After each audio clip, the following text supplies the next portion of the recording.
আমরা এখন তোমাদেরকে নিয়ে যাব উজ্জয়িনীর দুটি গুরুত্বপূর্ণ জায়গায়। একটি হলো গদকালিকা সতীপীঠ, আরেকটি হলো কাল ভৈরব মন্দির। মহাকাল মন্দিরে পুজো দিয়ে তারপরে আমরা গিয়েছিলাম উজ্জয়িনীর বাকি মন্দিরগুলি ঘুরে দেখার জন্য, আর বেরোতে আমাদের একটু দেরি হলো। এখন যে ঘাটটার উপর দিয়ে গেলাম সেই ঘাটটির নাম হলো চক্রতীর্থ শ্মশান। এখান থেকেই মহাকালের জন্য ভস্মারতির ভস্য যায়। আর আমরা এই মুহূর্তে পৌঁছে গেছি গদকালিকা মন্দিরে। মন্দিরের বাইরে যেখানে পার্কিং হয় সেখানে আমাদের অটোটা দাঁড়িয়ে ছিল। আচ্ছা, মহাকাল মন্দিরের বাইরে থেকেই প্রচুর অটো পেয়ে যাবে তোমরা সাইট সিইংয়ের জন্য। আর পার হেড ভাড়া নেবে 220 টাকা। যা যা দর্শনীয় স্থান আছে সব দেখিয়ে তোমাদেরকে আবার হোটেলে ছেড়ে দেবে। এবার সিজন ওয়াইজ ভাড়া আপ ডাউন হতে পারে। মহাকাল মন্দির থেকে মাত্র 15 মিনিট লেগেছিল গদকালিকা মন্দিরে আসতে। পৌরাণিক মত অনুসারে দক্ষযজ্ঞ বিনাশের পর যখন মহাদেব দেবী সতীর জ্বলন্ত দেহ নিয়ে সৃষ্টিতে তাণ্ডব করছিলেন, তখন ভগবান বিষ্ণু সৃষ্টিকে রক্ষার জন্য তার সুদর্শন চক্র দেবীর জ্বলন্ত দেহে চালনা করেন এবং দেহটি 51টি ভাগে বিভক্ত হয়ে যেখানে যেখানে মায়ের দেহের অংশ পড়েছে সেখানে সেখানে সতীপীঠ তৈরি হয়েছে। গদকালিকা মন্দিরে দেবীর ঠোঁটের ওপরের অংশ পতিত হয়। এখানে মাতা কালিকা রূপে বিরাজিত। মন্দিরের সামনেই মায়ের বাহন সোমনন্দী বসে আছেন মায়ের দিকে মুখ করে। চলো এবার মায়ের মন্দিরটাও তোমাদের ভালো করে দেখিয়ে দেই, আর তার সাথে মন্দিরের ইতিহাসটাও একটু শুনে নিই। এই মন্দিরটি 7ম শতাব্দীতে রাজা হর্ষবর্ধন দ্বারা সংস্কার করা হয়েছিল। তবে এই মন্দিরের অস্তিত্ব মহাভারতের যুগ থেকে, এবং মায়ের অস্তিত্ব এখানে সত্যযুগেরও আগে থেকে।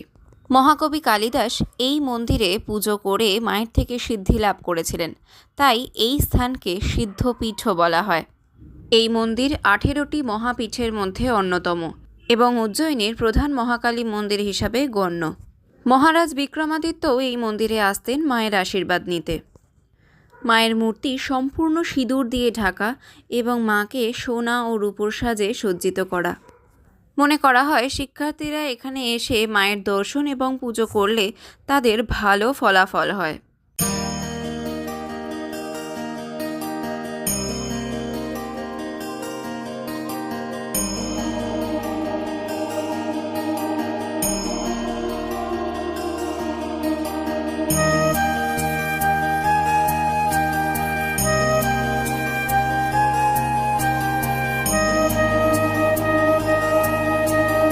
মন্দিরটির গঠনশৈলী নাগারা শিল্পশৈলীতে, যা মূলত উত্তর ভারতে দেখতে পাওয়া যায়, এবং মন্দিরটি দেখতে কিছুটা ফোর্ট বা গড়ের মতো, তাই মায়ের নাম এখানে গড়কালিকা।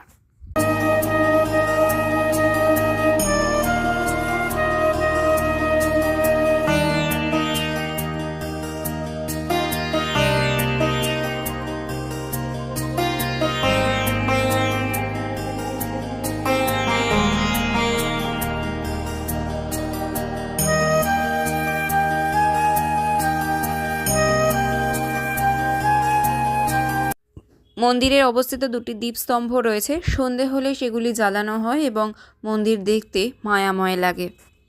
মায়ের মন্দির ঘোরা হলো, তো মায়ের ভৈরবের মন্দিরগুলি একবার দেখে আসবে চলো।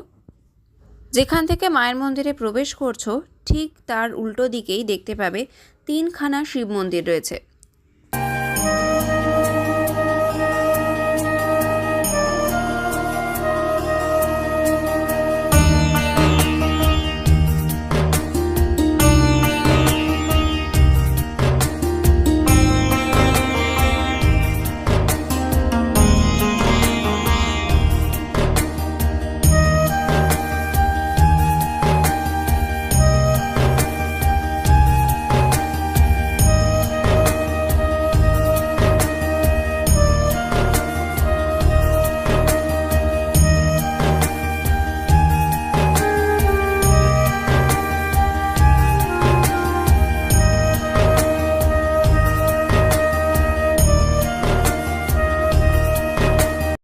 মায়ের মন্দির দেখার পরে আমরা এখন চলে যাব কাল ভৈরব মন্দির দর্শনের জন্য। উজ্জয়িনী শহরটিকে চারিদিক থেকে ঘিরে রেখেছে শিপ্রা নদী। কিছুক্ষণ পরেই আমরা এসে পৌঁছালাম উজ্জয়িনীর কাল ভৈরব মন্দিরে। জুতো টোটোয় রেখে পায়ে হেঁটে আমরা এখন মন্দিরের দিকে যাচ্ছিলাম। যাওয়ার পথেই দেখলাম গাছের নিচে শয়ে শয়ে হনুমান। কাছ থেকে ভিডিও করতে পারিনি, ভয় যদি ফোন নিয়ে নেয় তাই। এখানে আমরা বাবার পুজো দিয়েছিলাম, তাই এখান থেকে 50 টাকার বিনিময়ে আমরা ডালা কিনেছিলাম। মন্দিরে ঢোকার মুখে প্রচুর ডালার দোকান আছে, সেখান থেকে ডালা কিনে তবে পুজো দিতে পারো। আগে কালভৈরব মন্দিরের প্রতিটি ডালায় থাকতো মদ, তবে এখন সেটি বন্ধ হয়ে গেছে। তবে বাইরে থেকে তোমরা মদ কিনে নিয়ে বাবার কাছে দিতে পারো। শোনা যায় বাবার মূর্তির মুখে মদ ঢেলে দিলে সেই মদ যে কোথায় যায় তা রিসার্চ করেও খুঁজে পাওয়া যায়নি। আমরা যখন মন্দিরে গিয়ে পৌঁছাই তখন বীভৎস ভিড়। এতটা ভিড় হবে সেটা আশা ছিল না। চাইলে 250 টাকার ভিআইপি টিকিট কেটে তবেও মন্দিরে প্রবেশ করা যায়, তবে আমরা তা করিনি। আমরা 4 ঘন্টা লাইনে দাঁড়িয়েছিলাম বাবাকে দর্শন করার জন্য। 50 টাকার ডালা কিনে আমরা চললাম মন্দিরে পুজো দিতে। আর তারপরেই শুরু হলো বীভৎস লাইন আর তার সঙ্গে ঠেলাঠেলি। উজ্জয়িনীতে মহাকালকে মহারাজ রূপে গণ্য করা হয় এবং ভগবান কাল ভৈরবকে এখানে মনে করা হয় তার সেনাপতি। শিব স্বয়ং এখানে ভৈরব রূপে অবস্থান করছেন। উজ্জয়িনীতে এসে হরসিদ্ধি মাতা মন্দিরে সবার আগে ভ্রমণ করতে হয়। মায়ের দর্শন সেরে তারপরে যেতে হয় মহাকাল মন্দিরে এবং মহাকাল মন্দির দর্শন করে তারপরে আসতে হয় কালভৈরব মন্দিরে। কালভৈরব মন্দির দর্শন না করলে কিন্তু মহাকাল দর্শন সম্পূর্ণ হয় না, এমনটাই মনে করা হয়। তাই আমরাও বাবার দর্শনে লাইনে দাঁড়িয়ে পড়ি। বাবার এই মন্দিরটি পুরনো মন্দিরের ধ্বংসাবশেষের উপর নির্মিত বলে মনে করা হয়। আসল মন্দিরটি তৈরি করেছিলেন ভদ্রসেন। আগে এই মন্দিরে ছিল মালওয়া পেন্টিং, বর্তমানে তার অংশমাত্র দেখতে পাওয়া যায়। মন্দির চত্বরে প্রচুর হনুমান, তবে মানুষজনকে তেমন একটা কিছু করতে দেখিনি। ওদেরকে ডিস্টার্ব না করলে ওরাও কাউকে কিছু করে না। সন্ধে হতে চলল, মন্দিরের মধ্যে লাইটও জ্বলে গেল, কিন্তু লাইন যেন আর এগোয় না।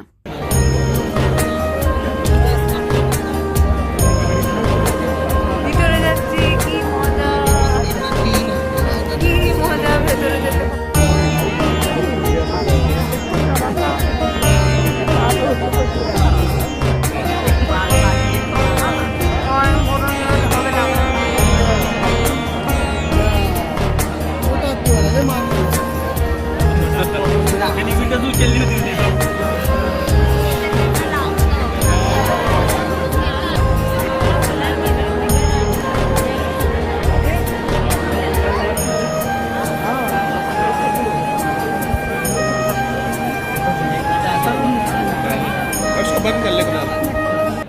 অনেক কষ্টে অনেক লাইন দেওয়ার পরে মন্দিরের চৌকাঠ পর্যন্ত পৌঁছাতে পেরেই যেন মনে হচ্ছিল কি শান্তি। আর ঠিক তখনই লাইট বন্ধ হয়ে গেল, কারণ মন্দিরে তখন দীপদান হচ্ছে। তারপরে দেখতে পেলাম ওই দেখা যায় বাবার মন্দির। লাইন দেখেছো? লাইন যেন শেষ আর হয় না। সেই কখন থেকে লাইন দিয়ে আছি বাবাকে দেখব বলে। লাইনে দাঁড়িয়ে থেকে তখন বারবারই মনে হচ্ছিল 250 টাকা দিয়ে টিকিটটা কেটে নিলেই বোধহয় ভালো হতো। বুঝতেই পারিনি এতটা ভিড় হতে পারে। তবে হ্যাঁ, ধৈর্য ধরে লাইনে দাঁড়িয়েছিলাম, লাইন থেকে বেরিয়ে যায়নি। বাবাকে দেখে তারপরেই বেরিয়েছি। তবে অতক্ষণ লাইনে দাঁড়িয়ে থেকেও ততটা কষ্ট হয়নি যতটা কষ্ট হয়েছে বাবার সামনে গিয়ে বাবাকে মাত্র 1 সেকেন্ডের জন্য দেখার।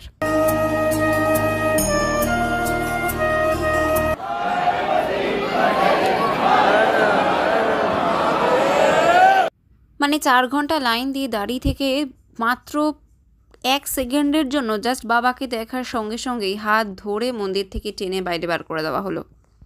এটাতে একটুখানি খারাপ লেগেছে। এখানে পাশেই বসে রয়েছে বাবার বাহন, তাকে হাত দিয়ে প্রণাম করে অনেকে তার মাথায় হাতও বুলিয়ে দিচ্ছিল। তারপরে মন্দিরের ভেতরে বাবাকে দর্শন করতে হয়।